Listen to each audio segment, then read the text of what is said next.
Hey guys, this is Randy Canar with Saturday Station Farm, and so today we're going to be talking about water systems for your pigs. The simplest and easiest option that you've got for your pigs is a bottom of a 50-gallon barrel, just cutting the bottom off it. You have an automatic drinker.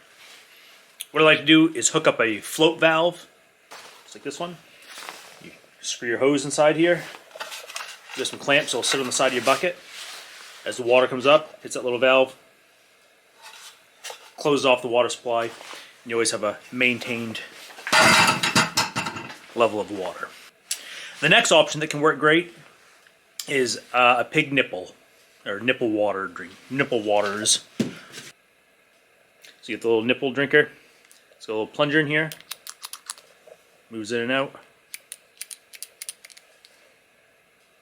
So water coming through here. So basically, what you want to do is drill a hole in a barrel. Sometimes you can get fittings that'll go onto like one of the black stock tanks. You can thread this puppy in there. So you put this into your barrel. Pigs can come up. When they bite down this little plunger, water will come out. They can drink it. And they're happy. They're really good. They do work pretty slick. I've used these quite a bit. The only problem that I run into with these is that sometimes the pigs will come up and they just learn to clamp down on this and just dribble water out through their mouth and all over the ground, so you can get a wet area. You can mitigate that by making like a solid, you can mitigate that by having a hard surface, whether that's like a pressure treated platform, something they can stand up on and they can't really make a mud hole. If it gets wet, they won't care, but if it becomes muddy and it's just become a wallow, now they're going to purposely try to use this little nipple drinker to make a wallow. Also, one of these will probably 2 to 4-ish pigs or so. It'd be nice to have, if you had a barrel, several of these. Pigs won't be thirsty until one of them is. Once one of them is thirsty, they're all thirsty. So what you can have is where that's in your barrel, them fighting and nudging it and just torquing and twisting, which can wear out the little screw in back and the gaskets and start to develop leaks. That's the only real problem that I have with them, is sometimes if you have a lot of pigs, you need a lot of these drinkers. You could probably rig something up to some PVC and a pipe and all kinds of stuff out there, if you're inventive enough. It's a good option for a couple pigs, especially if you have a barrel. Once you start getting beyond a couple pigs, you want to look at some other options. Another option you may see out there, and for a while I liked these an awful lot, were the large bowl drinkers. And there's some variations on these.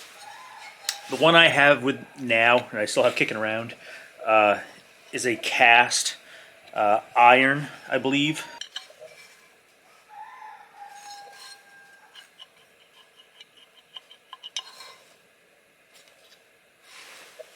So these work really well. I actually kind of like them a lot because when this, your pig comes in, their nose is hitting that little plunger, and then the bowl fills up with water.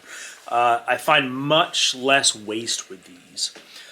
The problem I do have with them, though, is because this is so heavy. This is probably 5 pounds just in this little bowl here because it's cast. It's super heavy. So if you have this like on a stock tank or a barrel, there's so much weight just alone torquing on that connection that you run into leaks super, super easy. There are a couple holes in here, so you could drill through a piece of wood. If you had a piece of wood, you could drill it in and make it solid, and then run a hose connecting to it if you had a hose going to something else. So that would work really well, as long as you have something solid to mount this into, because it won't take much fighting. Again, the same problem with the nipple drinkers is if one pig gets thirsty, all of a sudden they all get thirsty, and they're all kind of fighting for that same spot. It only takes getting jarred a few times, and you're just putting serious torque on these attachment points. But otherwise, they work really good. It's easy to clean them out, easy cleanup. You're not cleaning out barrels or buckets, stock tanks, that kind of thing. Now, with a nipple drinker or a bowl, and there's other variations of bowls out there. There's some aluminum ones I've seen. I've just never went, after I kind of moved past the nipple drinkers and those bowls, I've just kind of gone with a bucket. I've just gone with a barrel. Either the nipple drinkers or those bowls, what sorts, any of those, you could have a big barrel set up with a hose coming out of that barrel to your nipple drinker, and then a float valve inside the barrel that runs to a garden hose. I mean, there's a lot of different ways to rig it up. My preferred way to go these days, whether it's summer or winter, it doesn't really matter, is I buy a 50-gallon barrel and I cut the bottom, down, cut the bottom off maybe 4 inches, maybe 6 to 12 inches if it's for sows, much lower if it's for piglets. 4 inches, 5 inches or so is pretty good volume. Once you buy your weaning pigs, they should be able to have no problems getting to the bottom 6 inches of a feed trough anyway. In the 50-gallon barrel, 6 inches off the bottom is it's probably going to give you 10-ish gallons, depending on where you cut it at. So you cut the bottom off and you cut the top off for whatever it costs you to get a barrel, which is probably next to nothing most times. You get two bowls. One is a feeder and one is a water. You get 2 waters. And so usually what I'll do if it's summertime, it's pretty simple.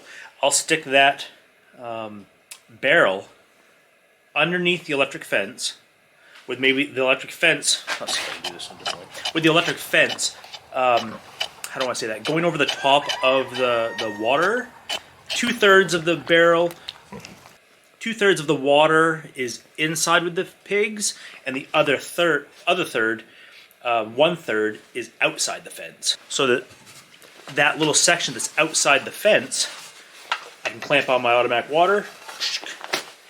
Envision this. Unfortunately, it's wintertime now, so I've already taken down all my stuff because water lines freeze. But if you can envision, the bottom of a 50-gallon barrel comes out far enough where the pigs' heads can get in there. They can get zapped if they get a little ornery, which will teach them just not to screw around with the water, and they'll just go in there and they'll drink. And you can get 2 of them at a time, no problem. Generally, there's enough volume there that they can get it quick enough that they're not like they're satiated much faster than they are with the nipples. Where when they use the nipples, sometimes it's like they're trying to get water out of a straw, and you see them spend a lot of time there. Whereas when they have a big bowl, they can just dunk their head in, take some big gulps, and then move on. So the transition around the water tends to be much faster, and you don't see as much fighting around it with a big open surface area, lots more surface area. And then I just run a hose off to this automatic float valve, which is like $10. You can pick them up at Tractor Supply or your feed store, whatever you get around. They're super common. In the wintertime, there are some periods it gets pretty cold up here in Maine, so we have lots of days below 0. There's a couple weeks span where things are freezing from when we put water in the morning until afternoon. They're freezing up. But there's a lot of times where you get a skim of ice, but there's still water underneath it. It is what it is. So we have some periods, a couple months, where we are doing a lot of lugging water in bucket. Pigs' water intake is super important, but it still drops off in the winter. It's not nearly as important, or their consumption rate doesn't appear to be as high as it is in the summertime when it's hot out. They're trying to stay cool. The pigs will drink in the morning. They'll drink in the afternoon. They're very similar to like when I feed my dog. Unless he's doing something like lots of exertion, run around, wrestling, that kind of stuff, he's just not as thirsty. They spend a lot of time in the winter napping, chilling out, rummaging around in the deep bed and in the wood chips, and their demands for hydration are just not as high. So they kind of get into a rhythm, getting watered in the morning, getting watered in the afternoon. So I use those same barrels, cut up barrels, in the wintertime. The reason being, they're cheap. I can use them year round. They're next to nothing. I can hit them with a sledgehammer if we do get a significant amount of ice. I can flip them over. I can beat them with a hammer.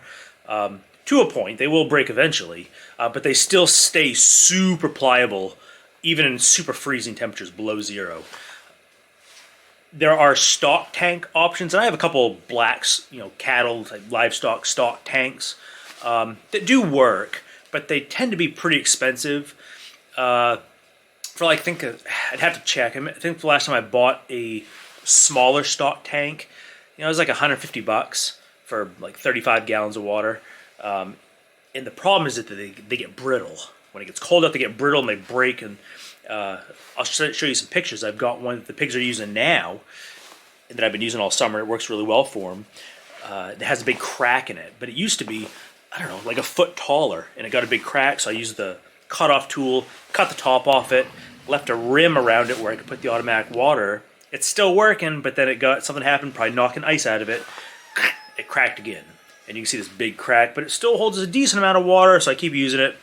Someday when it's finally broken beyond repair, I'll ditch it. And in the meantime, I've got plenty of barrel ends that I can use for any occasion. So if you're just starting out, if you just got a couple piglets, and you're just going to be raising pigs in the backyard, and you get just a few, you really can't go wrong with the bottom of a barrel, right? You've already got so many costs associated with getting your layout and getting your fencing, getting feed, getting your piglets. It's one area where you can save a bunch of money really quick. Like I said, you buy one barrel, cut the top and the bottom off, you have a feeder and you have a water, or if you're putting the feed right on the ground in a nice line when it's dry out, you get 2 waters, easy peasy. So that is the way that what I would recommend. The only downsides that you run into with the barrels is that they get dirty, right? The pigs go in there rooting up soil, so they go up to get a nice drink of water, and they've got dirt all over their face, and they're munching on grass and whatever they have, and they plunge their nose down inside the water tank, and a lot of it comes off. Well, that sediment builds up over time, and it can get kind of gunky. So once in a while, you just got to pull it out, flip it over, hose it out, back in fresh water.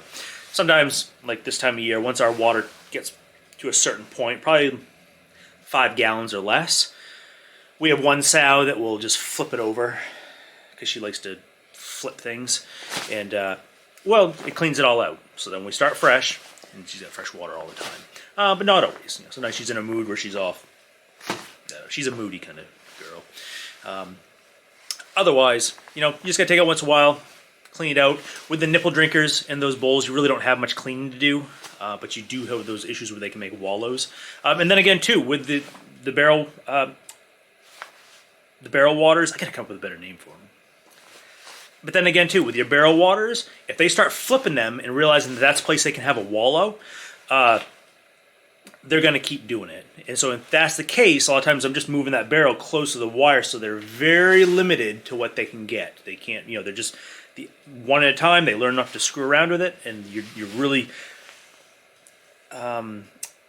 shrinking that area that they have access to for water, so that they're treating that just as a water hydration location and not a, you know, carnival water park where they can just play and do whatever they want, make a wallow. It does help if they are hot. Sometimes even the wintertime, the sows, when we're doing our sows and they're nursing and it's a hot day in the hoop house and like they're just getting warm, they might flip it over just so that they can kind of get the water all in the wood chips and just they can lay down in it and they can coat themselves. So sometimes they are just warm. If you can provide a wallow elsewhere, they're less likely to screw around with your water supply, their hydration area. So there's some pros and cons to all of them, but for just getting out the door and just getting started, you really can't beat a cut-up barrel. So way to go. So I hope this helps everybody. I hope it's earned your subscription, and I hope you have the best of luck with your pigs. And I want to see you guys succeed. And I want to see the pigs succeed especially, because there's a lot of really bad setups out there. So hopefully you guys are off on the right start. And if you have any questions or comments, let me know, and I'll help you out whatever I can. All right, thanks, guys.